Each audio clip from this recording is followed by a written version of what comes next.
And we're good. So, welcome back, everyone. We're entering our second session for today. Our guest today is Willy Wijnands. I hope I pronounced your name right. Otherwise, you can correct me Okay. right after that. We're very excited to have Willy with us. Susie did a great job recruiting him to speak here. I've been following his work personally for many years. A few years ago, I became aware of the fact that other people are using Scrum in various scenarios, one of them being education. And I think, Willy, you can correct me on that. You are the founder of eduScrum. Is that Correct. correct? Correct. Yeah, and today he will share some of his insights with us. And I'm very excited to host you here, Willy. Thank you for joining. I'll hand over to you, Willy.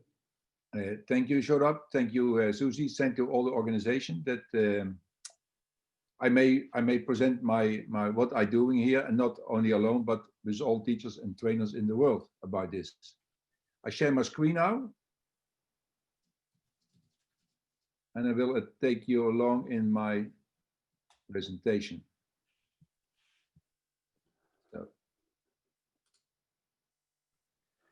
So a little bit about myself. I'm a teacher for 44 years in the same school in the Netherlands for chemistry and physics. And I love my work. I love my work very, very, very much. And the good thing and the bad thing is that I stopped my working in January 1 in 2021 because I go into pensionate. But I go into my work with eduScrum and light schools.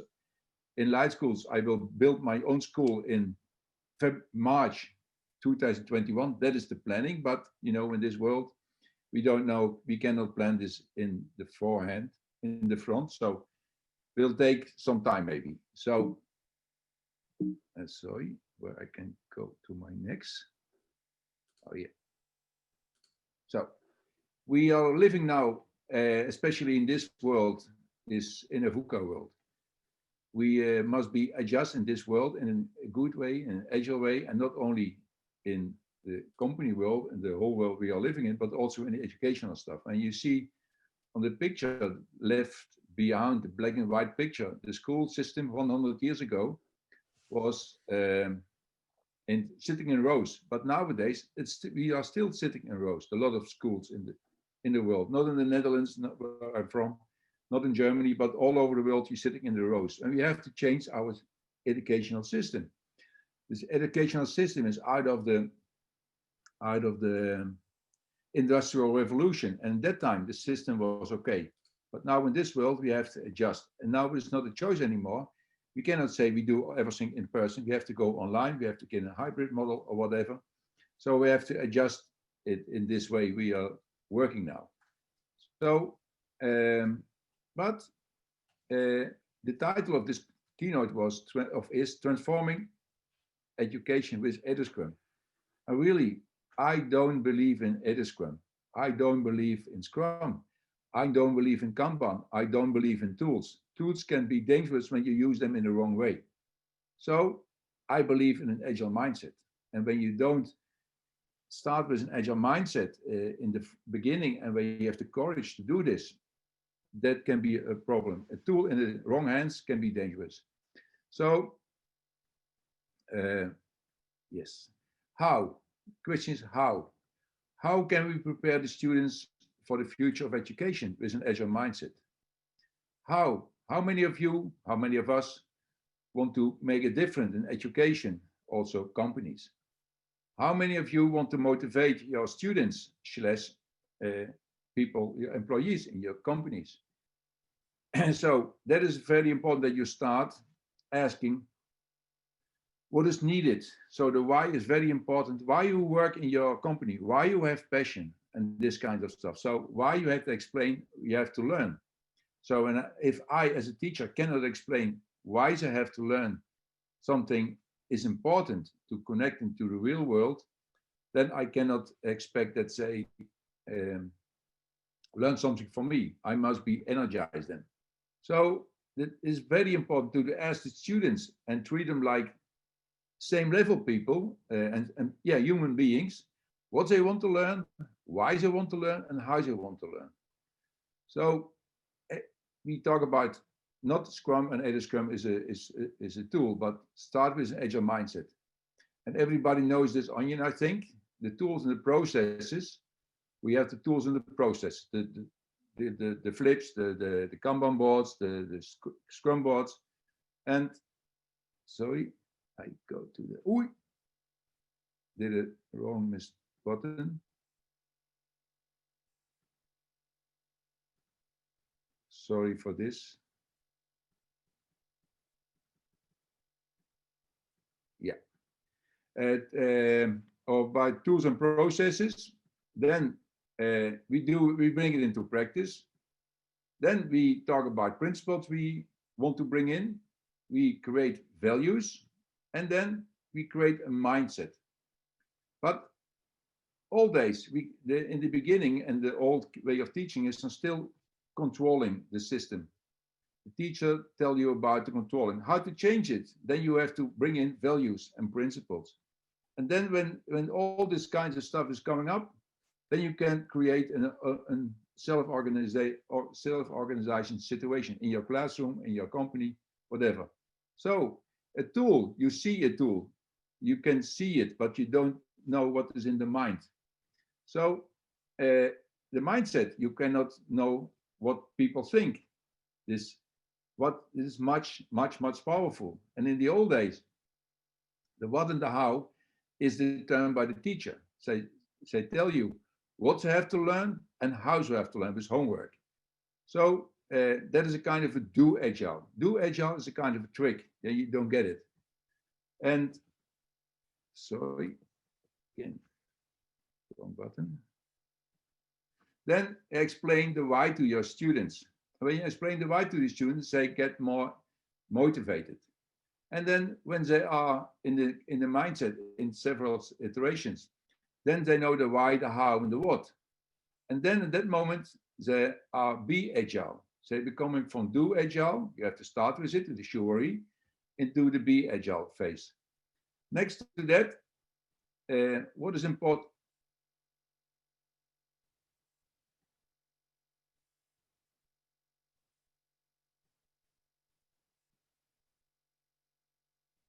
Sorry, okay. What is important? We talk about values and how do you bring in the values. I have values from Scrum in it, but also values what for me is very important to use is fun, trust, safety, and bring in the why. So this we have extract about the Scrum values, what we find very important. Why you have to learn. So tell students why they have to learn something. Give them ownership. Take care for a safe environment. Give them freedom. And much important, one of the highest value for me is fun. Having fun. When you work with fun, you don't work anymore. You don't need to work. So in my classes, is trust, safety, space, and freedom very, very, very important to take time for this kind of stuff. So when I start with my students, I start with an agreement. How can we enjoy our working together this school year? How can we have fun? So I write then words down what they find important about fun. I write it on a board, and every class have different funs. The most are the same as everybody, but there are some changes in it. So every class we create for every class their definition of fun, the kinds of rules, kinds of values, how you can talk it. So what is eduScrum? You can read it. I keep my mouse a little bit.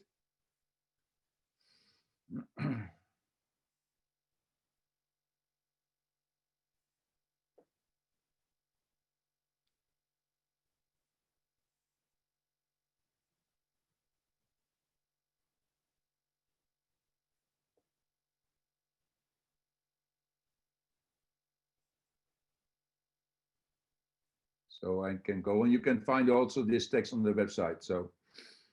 So when we start with a point, we start point and an end point. In Scrum, we have iterations for 1 week or 2 weeks, but in the school we have to deal with a school schedule. Sometimes when you have 3 hours in a week for 3 hours on several days, 3 hours a week, so you have to adjust it. So a semester in a school is mostly 7 weeks, 8 weeks. Universities or other schools, you have other schedules, so have you adjust it. And when you, in the beginning, the students dive under a kind of a waterfall way of working, and at the end they do the test, and they come up with the result, and say see you later. You think that you can control them by checking the homework, but with my students, I never checked the homework. I never did in my life. Also, when I didn't use Scrum, so they have the results. But with Scrum, we work in short iterations, and when the students work in short iterations, then they show up every time they come up above the water. We call it you know, everybody think I know the PDCI circle: plan, do, check, and act. But we change it to plan, do, learn, adapt. So a little change in it, and we try to make it more clear for the students. And then we have some review moments, like a dolphin, working like a dolphin. See you soon. And that means for us in the classroom, after 3 hours of after each half day when they work, we have them a review moment. They show something what they did on the product or on the process of this when the team's working together. So what I say already, we call this a review moment.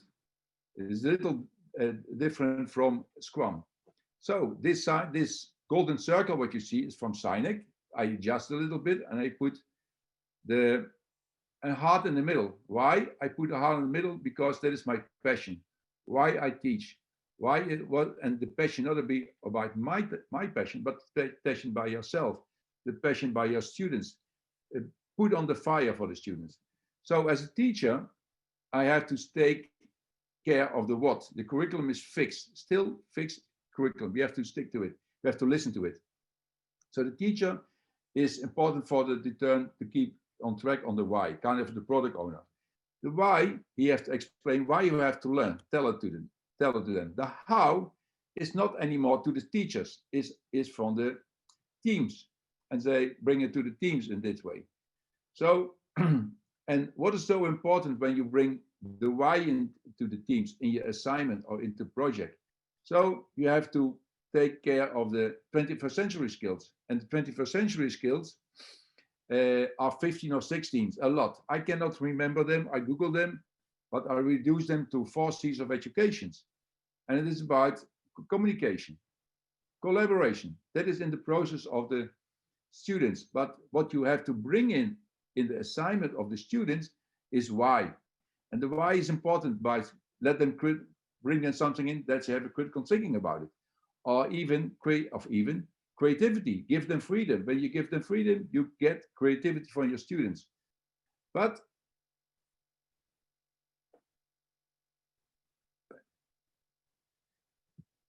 struggle with my, sorry. But we put 2 C's in our 4 C's of education. We put a choice, give them a free choice, and also caring. So 4 C's we transform it to 6 C's.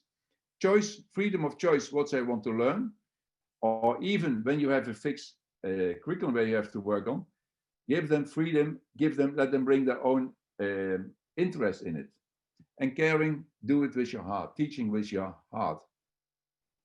So how do we build in teams with students? In the beginning, on number 1, they are not aware of their qualities and skills, so we bring them together. One of the criteria I bring in, we bring together different qualities and skills. And that is the second part. And then they're choosing the teams. Not I choose the teams, they choose the teams based on their own, on different qualities. One of the rules is you must have as much of different qualities in your team. So at the end, part 4, you have a team where you can work in a good way together. So, sorry, when you work good together, and we bring it back into the retrospective. I come later to the retrospective on the team and personal development. So how do we do this in a face-to-face situation in person? I give them a simple paper, like an H4 paper, and they fill in this list. In an online environment, we have some other tools who create teams in an online way of working. And for instance, in this way, we let them fill in 5 qualities, for instance, where they are good in. In the first column. In the second or in the third column, they fill in which kind of qualities do they use, or which kind of qualities do they discover during their working together with the students. This is a kind of very important retrospective after when they finish their job. So then after that, when we're building the teams, I explain why team is so important. And I think you recognize this pyramid of Patrick Lencioni, but I adjusted a little bit. When there are things good in the world, I don't need to invent something new. I use the Patrick of Lencioni pyramid. So the most important base of working together is trust. When you build on trust, it costs time. It costs a lot of time. Yeah, in the beginning, it costs a lot of time to take care of it. Then a lot of things is take care of a good communication. The communication must be open, and there must be conflict. There must be a conflict in it, not in a negative way, but in a positive way. So these 2 building blocks, the green and the blue one, you have to take time for it. That you lose time, not lose in a negative way, but positive way. You lose time and then you get a feeling. The team get a feeling. The feeling of commitment. You feel committed to the team. They feel also accountable to their team members. And the results is good. When one of these blocks are not working, the results, you can forget your results. So the self-trust, what is the effect of this tree of pyramid? That the self-trust, the self-confidence of the students will raise. They can be themselves. They may open communication. They can speak for themselves and so on. So they feel self-committed. They want to stay in the team. They feel responsible by themselves. And they go for the results. Sometimes we have to test it for this system. We have to test for the marks or notes.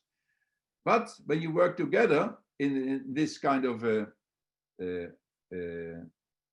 remembering, you have to get rid of a little bit of your ego. The ego must be shrink when you work together in a team. So you have to make place for it and step back. And you will change from an ego system to an ecosystem. So go for ego to ecosystem. That's an important step to work on. So this is explaining to the students why they work together in a team is this tree of trust. Very important. Explain this to the students. When you don't do it, they don't get it. They think this is a trick. Okay, work together with teams, but explain why they have to do it. So everybody knows the pillars of Scrum. The pillars of Scrum is same as eduScrum. We change a little bit. The transparency is the same. The adaptation is the same. And the inspect, because of inspect is not so good word for Dutch students. So we changed the word in a kind of a review moment. It's coming above, like the dolphins, coming up above the water, show what you're doing on the content of on your process. And of course, the whole foundation of it is built on trust. So, and a lot of questions get from these people ask me, how can I bring my subject into an eduScrum way of working? So make your subject in the world related to the world. Connect them with SDGs, the Sustainable Development Goals, or building a party, or making a dinner. Me as a chemistry teacher, I built all my subjects, curriculum subjects, into projects with a real meaning. I give them a why of them.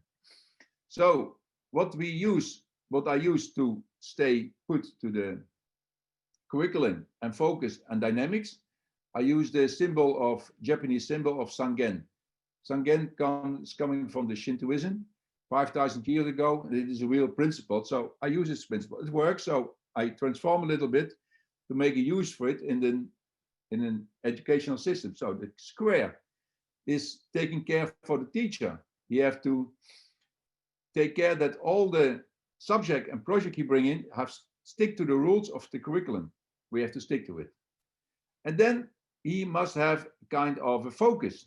He focused on the subject of project. And sometimes the dynamics coming in. And sometimes you have to take care for the student. So he focused to the student. Sometimes he's going to the team. So sometimes you go left, you turn to the left, and sometimes you turn to the right. It can be both ways, depends on the situation in the class and of your safe environment and safe relationship for the students. So I explain my students the whole project into a kind of visualization. So the whole project could be a mountain, the epic, and we break down the mountain into boulders, stories. And the sand, what you see, are the tasks. So we put the epic as user stories, bring them down, and make the task out of it. And here you see the whole flip, the whole process, how it works. So you see the customer or the assignment giver of the project give it to the teacher. Teachers give it to his team. The team has a team captain. Team captain is something like the same like the Scrum Master or eduScrum Master. But I don't like the word master because mastery, I love mastery, but not the master. So I changed the word in team captain. And then the sprint takes 7 weeks, in my case, as an example, 7 weeks. And every 3 lessons, we do a kind of review moment. And at the end of the whole process, say, go for the results and so you have the retrospective moment. All of this we put back into a big flap, eduScrum can board or want to know it. And you see there standing celebration criteria. Celebration criteria is the same as acceptance criteria. My students changed the word acceptance into celebration criteria. They don't want to accept what I ask them. Say why not? Because we are happy. We want to celebrate when we get something. So I change it. And also what you see there, run-up chart. It's the same working as the burn-down chart. Say the same class. Yeah, the same class, the same year, changes to run-up chart. So I change it again, and you see there on the left button definition of DOF and DOD. DOD is not definition of done. Definition done is related to the celebration criteria, but we make working agreements. The teams are making working agreements, and we call it definition of doing. How can you approach your work so that your task meet the celebration criteria? Definition of fun, what I talk about, what kinds of criteria you as a team bring in to enjoy your work, to enjoying your work. And now in this COVID time, I had a big project in Chile, and that was in March, April, but then COVID coming. So I couldn't go to Chile, we have to adjust it. And we had problems with, not only because I don't speak Spanish, but also problems with the communication stuff. The teachers even couldn't see the students face to face. Everybody was locked down. So we had to bring in another point that was a definition of communication. How do we communicate together? Video monitor on with respect, don't put things on the internet, and this kind of stuff was coming up. So that was very important. And next to that, because in the school system, you may not make failures. So we put in the wall of failure. When you make a mistake, make it transparent. Put it on your board behind you or on your flap and make it transparent. And also make it transparent to the rest of the students' class when there is a failure making. So everybody can learn from failures.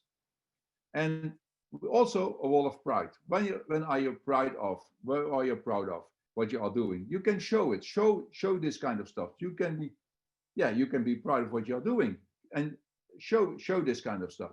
So, and I think also in this, you people know the shuri.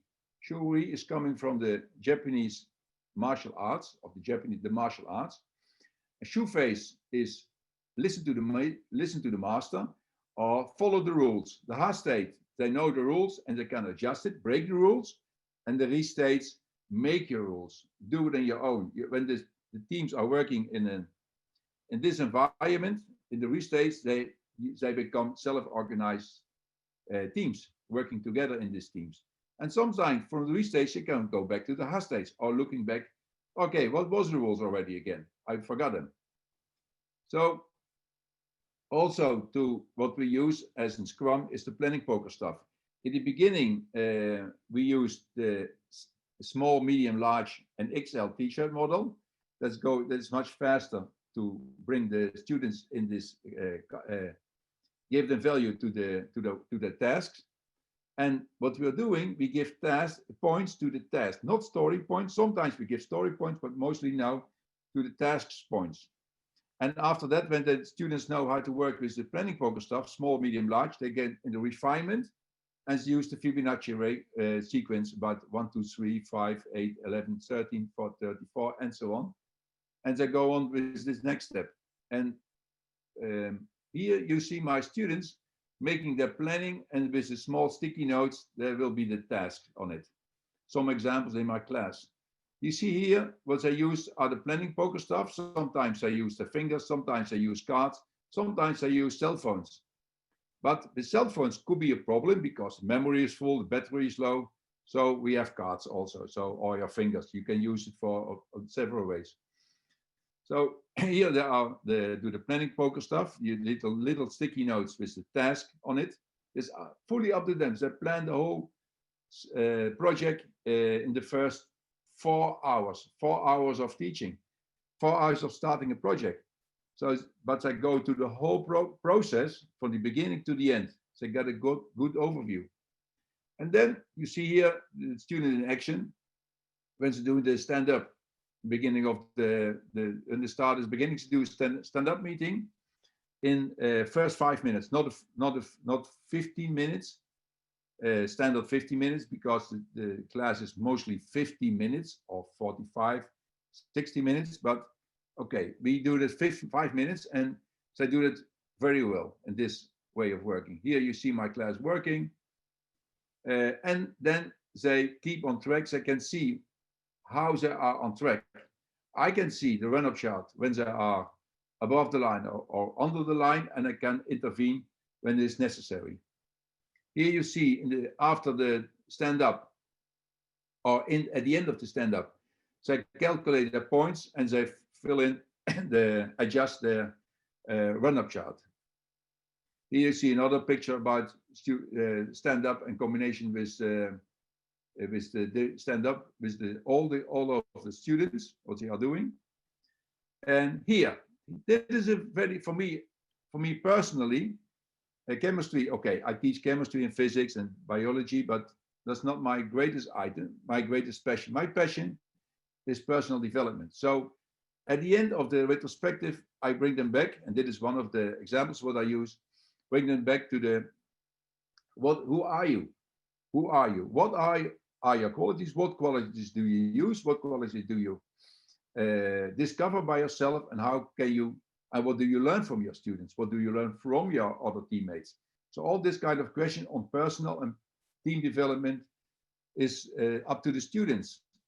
Next to that, they put all their findings in a portfolio. So all the grow, so they can see how they are growing as a person and as a team.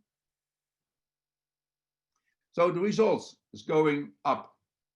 And now I'm not talking only about marks going up, because when you start this way of working in the beginning, the marks are not even better, so are the same or even less lower. And not 1 point, 2 points on a scale on 0 to 10, what we use in the Netherlands, maybe 1/10 point of 2/10 points lower on average base. Because I don't teach so much anymore. I teach maybe 1 in the 3 lessons. I teach a little bit, 10 minutes, or sometimes a whole 50 minutes, but that is almost not done anymore. So, but the results of personal development is raising very high, even after the first iteration, when we do the first project, and the marks going up after the second or third iteration even. And what's happened, they are finished much earlier. in a period of as an example, in a period of a year with 4 periods, my students finish earlier, they finish the whole work of the year in 3 semesters. So the last semester I cannot give them free, but I bring them into an open project. And I ask them, what do you want to learn about topics related to chemistry or physics or biology? Because I have to stick to the curriculum goals. So, and then the outcomes are amazing, really. I learned a lot of these free open projects for the students. So you see, my students are happy. This is not Photoshop. This is really fixed projects, building boats, little boats. And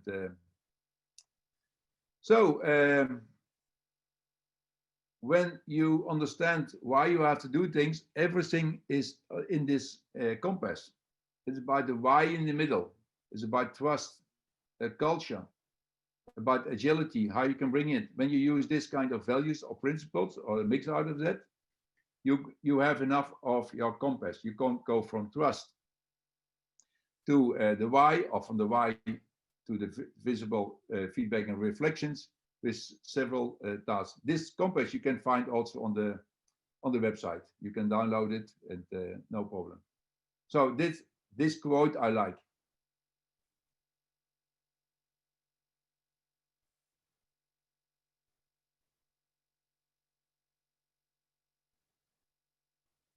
So that was the last slide. This is the last of my presentation.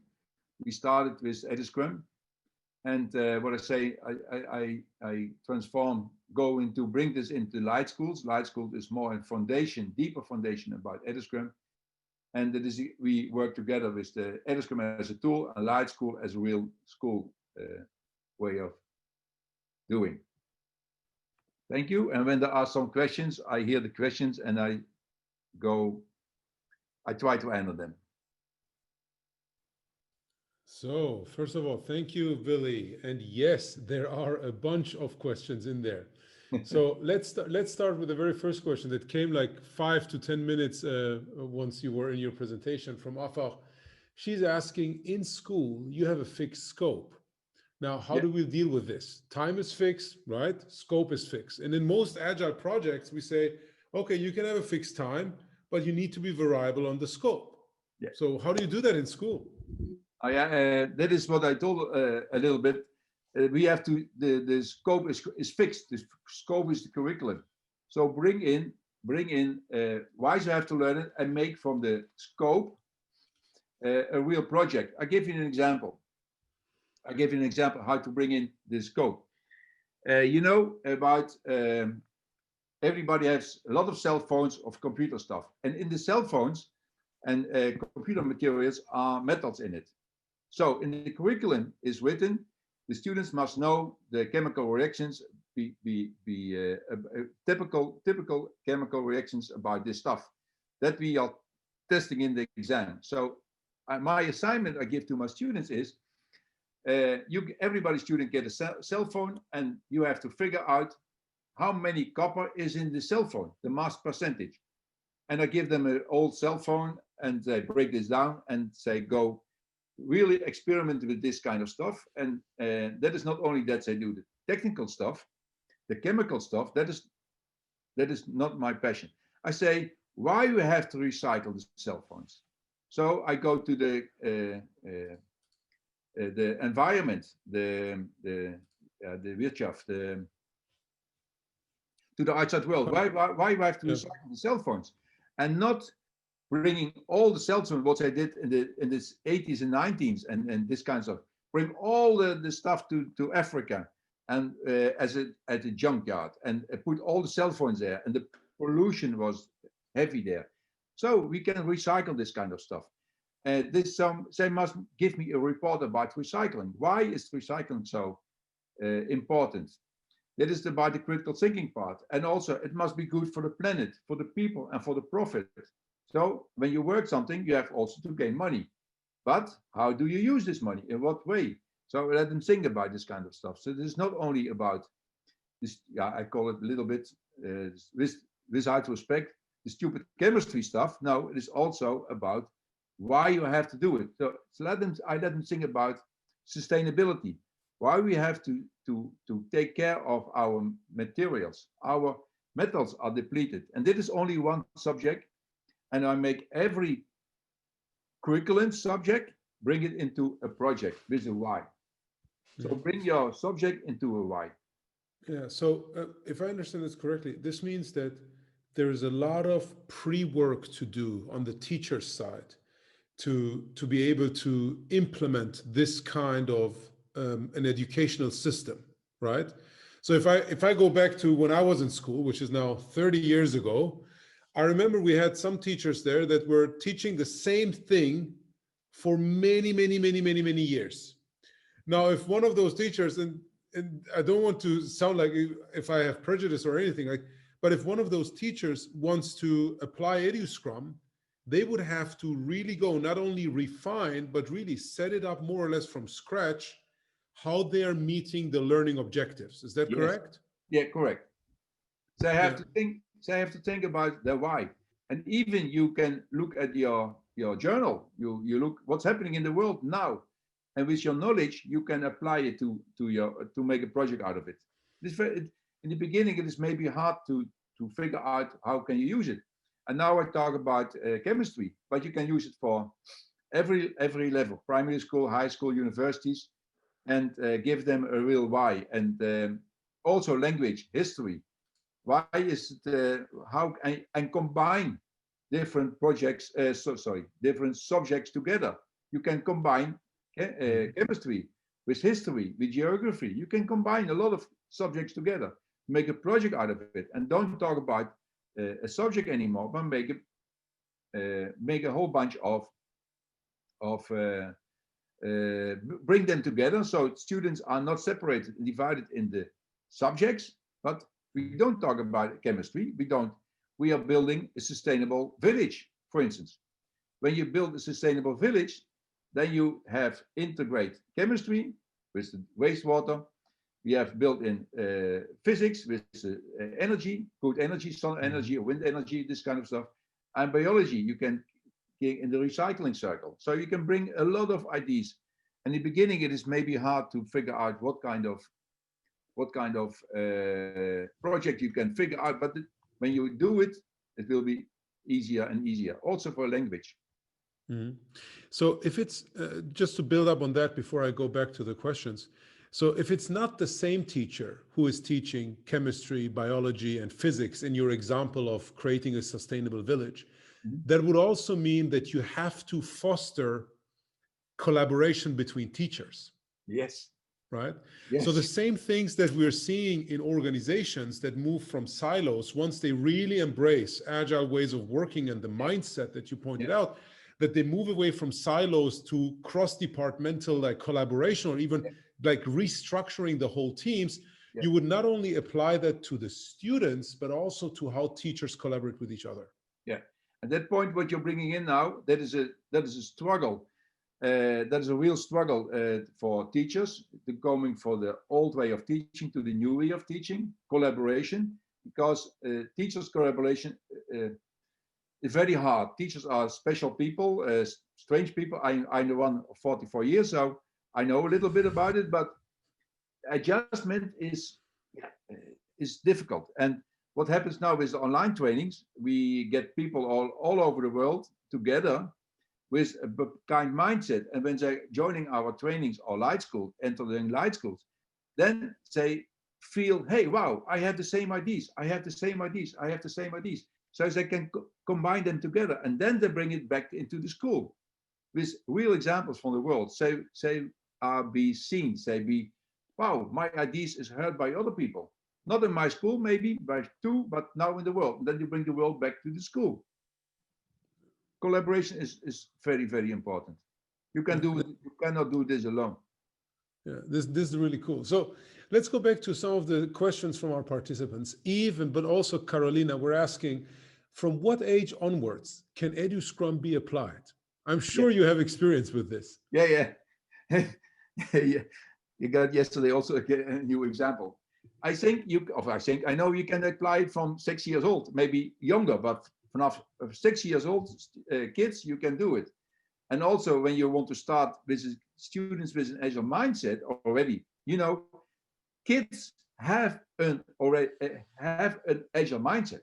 But when they're going to the school, the mindset is going down because I have to listen to the teacher. So the mindset is there already. And from 6 years old, and even be 5 or 4, when they can't read, you can use pictograms, to use the Kanban board, to do busy done, and bring them later in this field. I have a lot of experience with schools, from primary schools.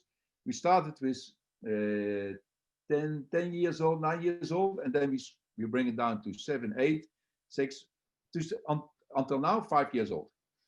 And that's worked very, very well. I want to also a little step in the why.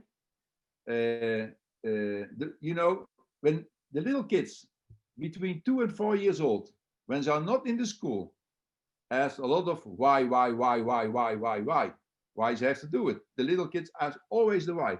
But when they're entering the school, then the why question is going down. And you know, everybody knows why is so important, the 5 whys, for instance.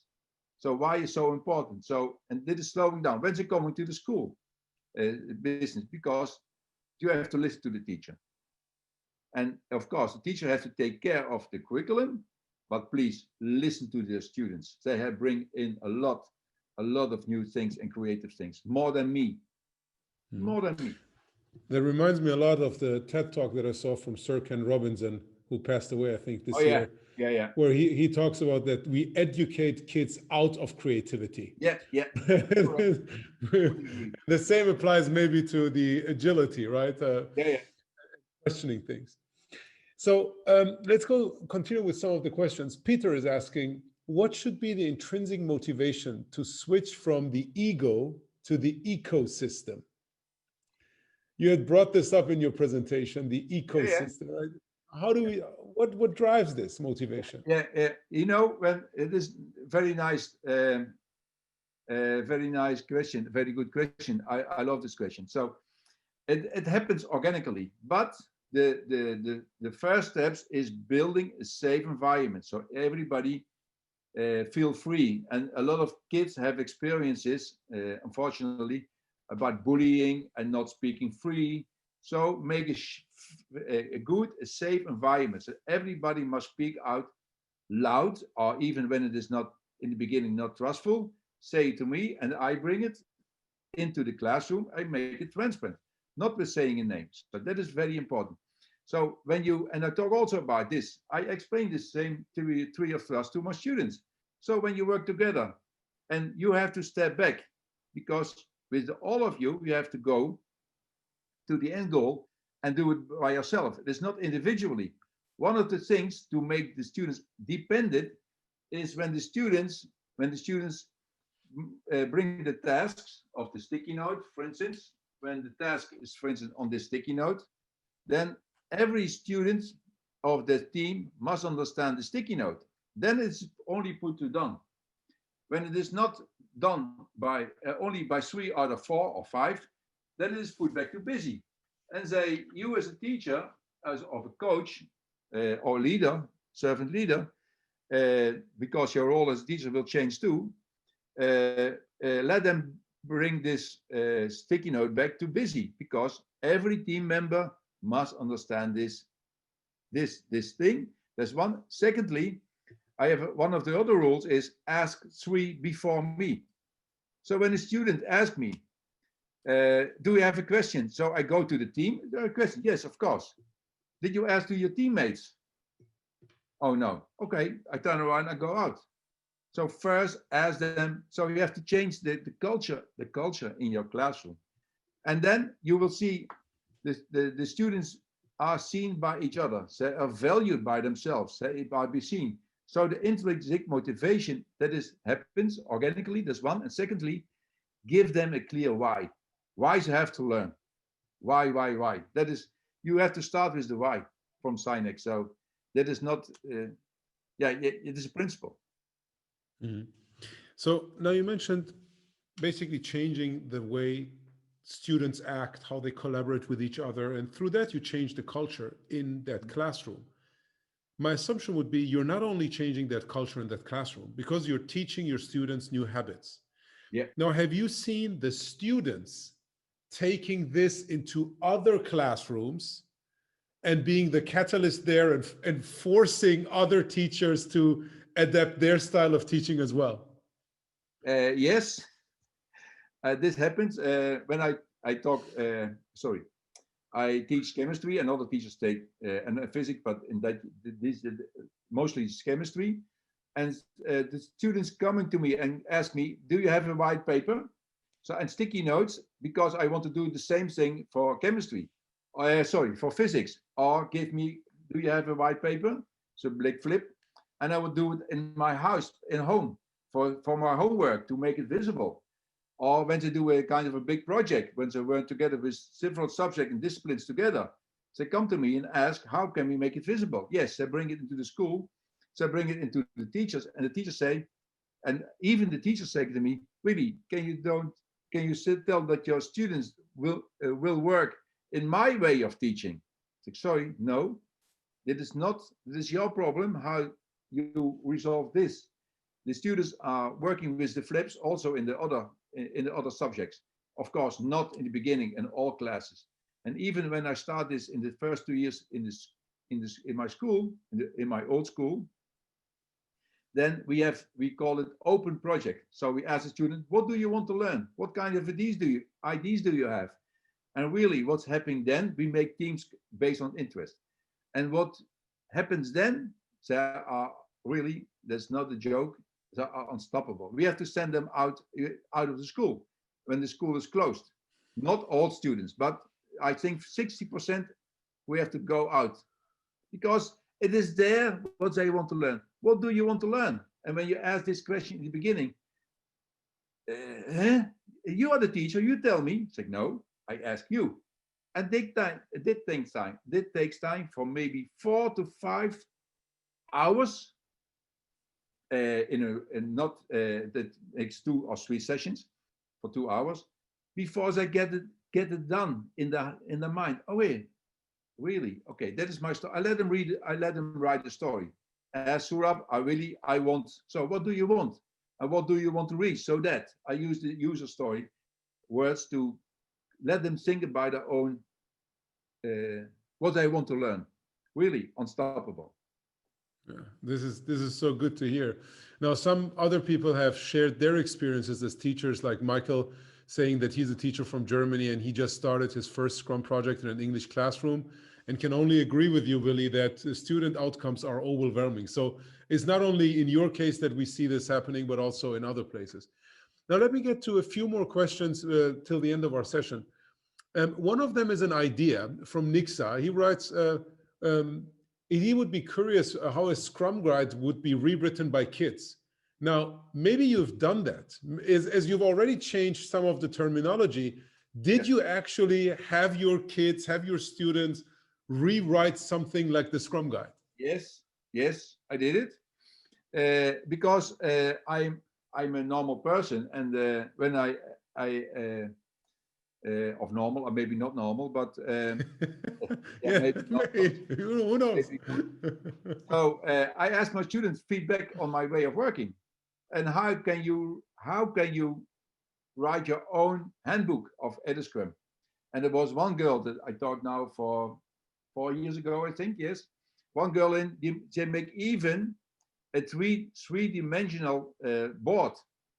So a board with two layers in it, kind of a box, which put the sticky notes in it and other subjects. And I let them write their own how you call it their own handbook. What is your step one? What is step two? What is step three? And then combine it. What is for you the most important step? I ask every time, every semester at the end, retrospective also on me. Give me feedback. And the tops are nice to hear, but okay. The tips, I want to have tips. I want to have my failures. Show me my failures. Yeah.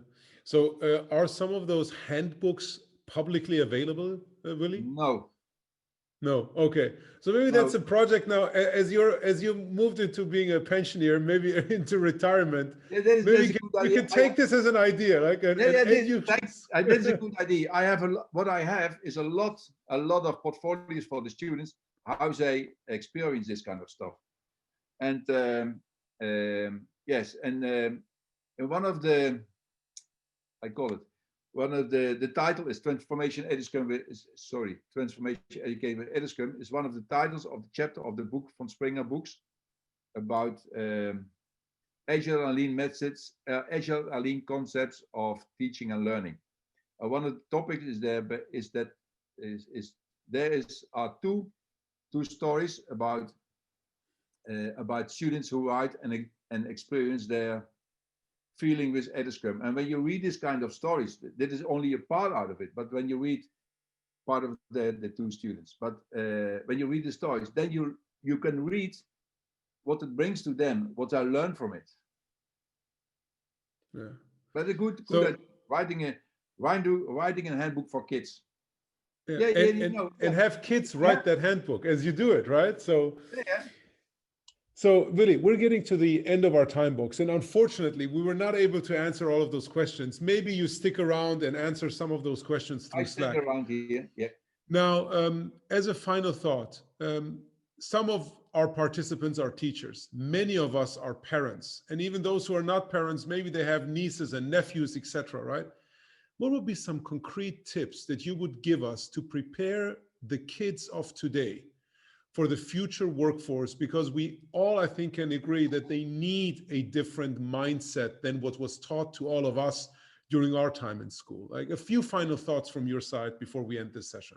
Yeah, what I should say to the parents, when I start my own school, I will also involve I will also involve parents. And what I want to suggest to the parents, what I say, not say, how was your schoolwork today? But ask questions. What is your idea? What do you want to learn? How can I support you? And don't support them with homework. That is about up to themselves. But really, try to get down the passion out of them and give them support of that. And try to get out of the school stuff. And when kids are not motivated to learn, there is mostly is a deeper reason behind it. Try to get out this reason why the students don't want to learn, and give them also, and don't force them to learn, because they will follow their own path. We are now stick to the rules of 5-year education, of 10-year education, and we have to step from 1 year to the next year. But it's the students, the kids, or human beings follow another path to learn. So go in a real conversation with your kids in an open mind, and not how he's doing at school. Ask him, who are you? What do you want? What do you want, and how can I help you to get there? Yeah, yes, exactly. So providing choice and caring, the two C's that you added. Of course, choice and caring. Yeah. Choice and caring, 2 extra C's. Thank you. Yeah. Perfect. Willy, thank you so much, taking the time, being here, sharing your insights with us. I think you're doing extremely important work, and wish you all the best for continuing your work despite retirement. Yeah. One remark. I do not remarkable work. We all people in this conference, and this you also, we all do remarkable work. We can change together the whole situation. And next to that, in the beginning, we trained only teachers, but now we train teachers and company guys and girls together. And that is remarkable what I learn. I can talk for hours, but now I keep my mouth. I know, I can listen for hours to you talk. All right.